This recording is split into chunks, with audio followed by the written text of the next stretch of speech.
Welcome back to World Studies. We're at Roman numeral 4, Political and Religious Trends. Hopefully you did the homework, page 163, 164, that I assigned in the last video. Political and religious trends can affect one another. For example, democracies tend to tolerate religious freedom. Communist or Islamic governments often deny religious freedom. Yet Christianity continues to grow in many societies that persecute Christians. It has been true in the past and will continue to be true in the future. So, first of all, let's talk about political trends. The war against radical Islam and the U.S.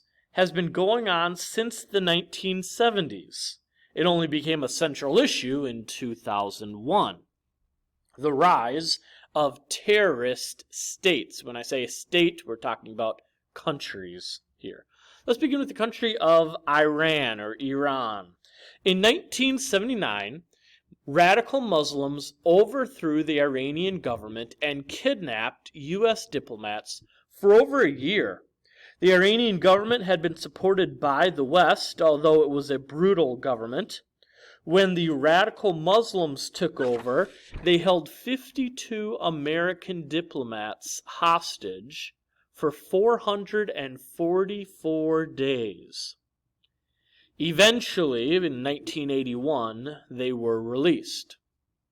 Today, Iran has continued to grow as a threat in its opposition of Israel and as a potential nuclear power. Every once in a while we still hear on the news about what's going on with Iran, their desires to have nuclear weapons, nuclear energy, nuclear proliferation. We haven't heard much lately because we're all focused on the coronavirus, but every once in a while we hear about Iran doing this, that, or the other thing during this time period. Letter B. Another country that saw some terrorism take place is the country of Iraq or Iraq. In 1980, Iraq, led by Saddam Hussein, fought a war with Iran until a stalemate was reached. So we saw in 1979 Iran do its thing, and now in 1980 Saddam Hussein begins a war with Iran. You might think initially, oh yeah, okay, we support Iraq. We support Saddam Hussein because he's fighting our common enemy, Iran.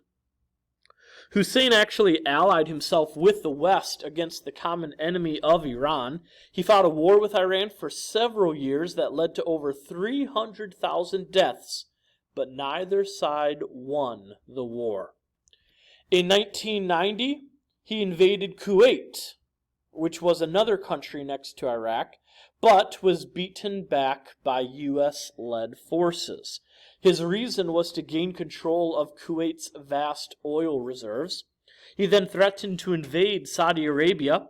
The U.S. and its allies fought back and forced Hussein back into Iraq. Despite economic sanctions, UN resolutions, and warnings by the U.S., Hussein continued to develop offensive weapons, provide financial support for suicide bombers, and refused to allow inspections of sensitive nuclear facilities. In 2003, the U.S. invaded Iraq and overthrew Hussein for good. This was the whole thing that there was some fear that Iraq housed weapons of mass destruction. While those weapons were not found, the dictator Hussein was overthrown. To finish off Hussein's story, in 2006, he was executed by the new Iraqi government. He evaded capture for a couple of years until he was finally caught.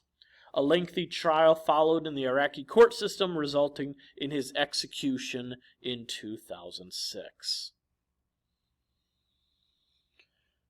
Letter C.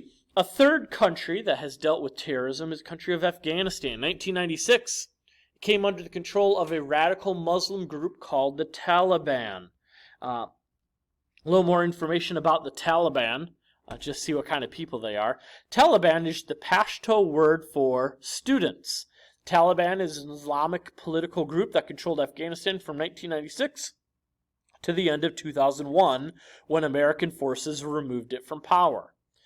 Under the repressive rule of the Taliban, Afghani citizens were forced to abide by a strict interpretation of Sharia law. Anything connected to the West was strictly forbidden. Violators were subjected to beatings, mutilation, or brutal execution.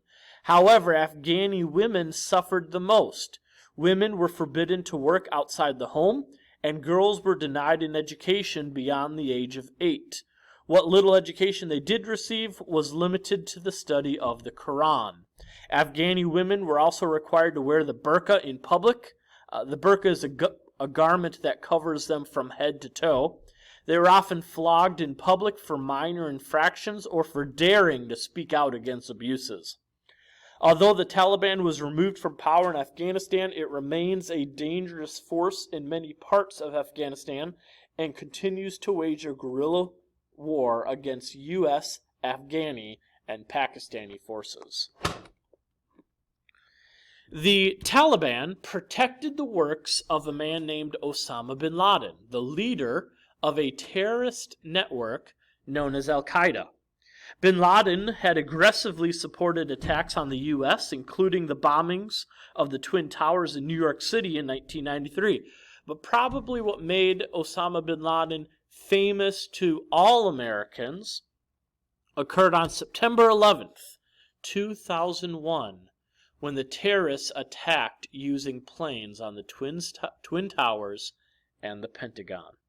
President George W. Bush quickly rallied support for an invasion of Afghanistan when the Taliban refused to turn bin Laden over to international authorities.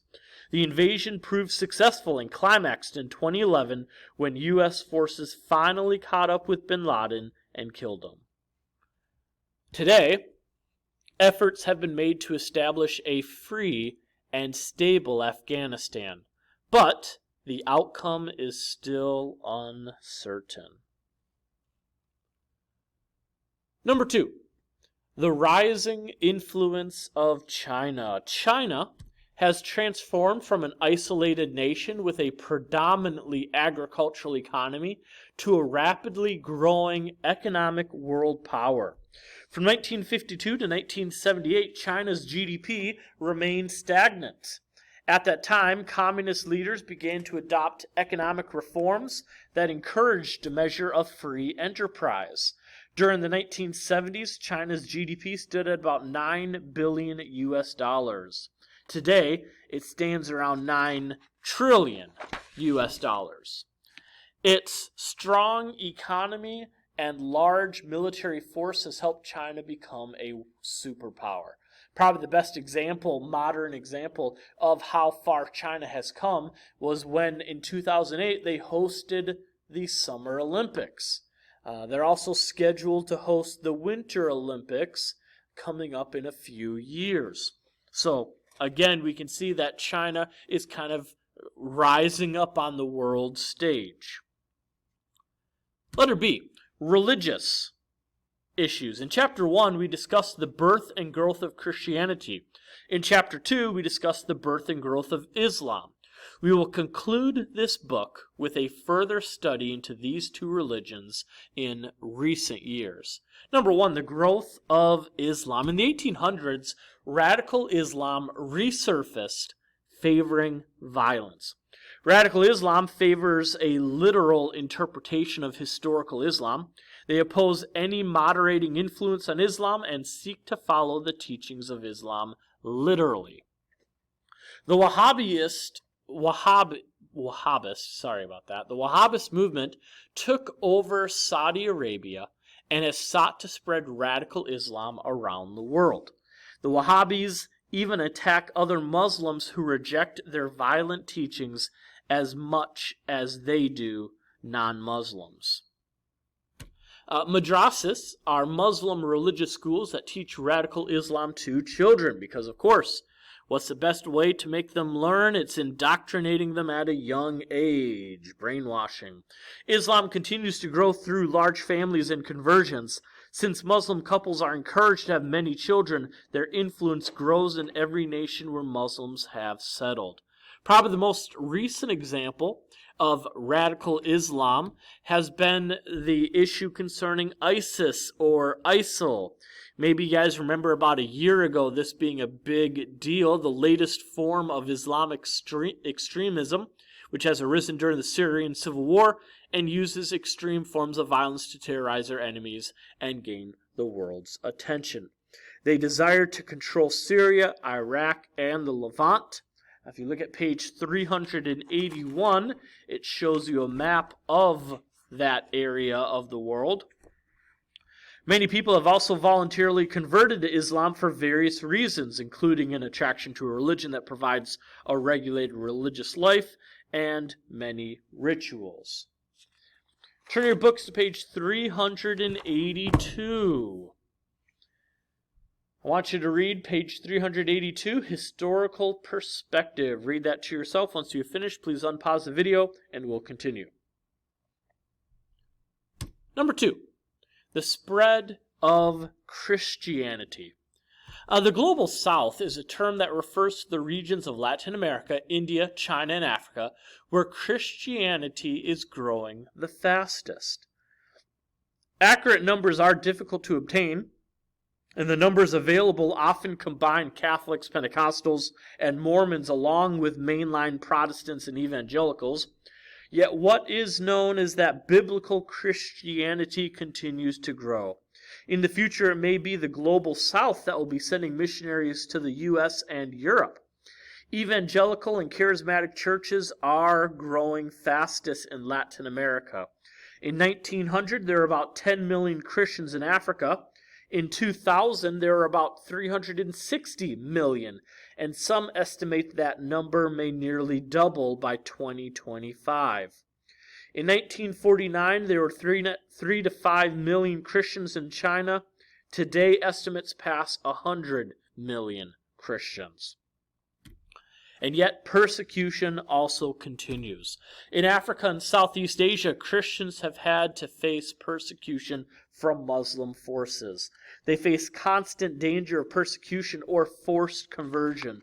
Many have been required to renounce their faith or suffer imprisonment or death. Yet some Christian leaders recognize these testings as a means of the Lord purifying His church, and they bravely continue to witness.